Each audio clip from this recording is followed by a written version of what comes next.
I think you need to start by thinking in terms of and rather than or. And I think that's what you've just mentioned, which is rather than be like it has to be this side of the solution or this side of the solution, thinking more in terms of ands. And this applies actually to this conversation around um, can a company be both a force for economic and social good, not economic or social good.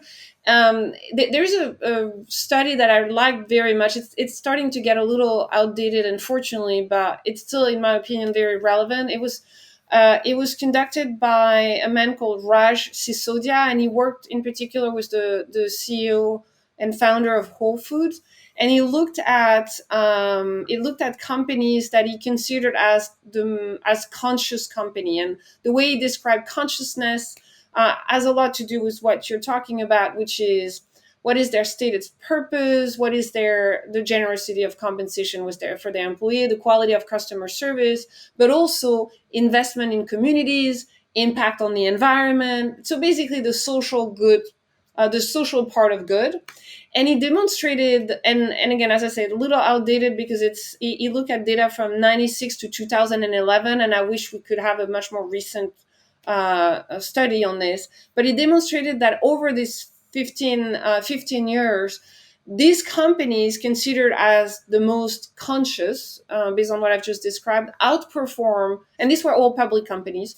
These companies outperform the S&P 500 index by a factor of 10. And Wow. so I want to start by saying, stop thinking in terms of you have to choose between being a successful company and being a socially good company. I think there has been too many myths, especially in tech, especially when we look at some of the companies that made the headlines in the media. There's this false choice of the only way you can be number one in tech, the only way you can build billion-dollar companies is by ignoring your social impact and just focusing on growing at all cost. And so start by changing your mindset and look at the data and convince yourself that actually being good for the world and being good for the communities around you is actually good for business.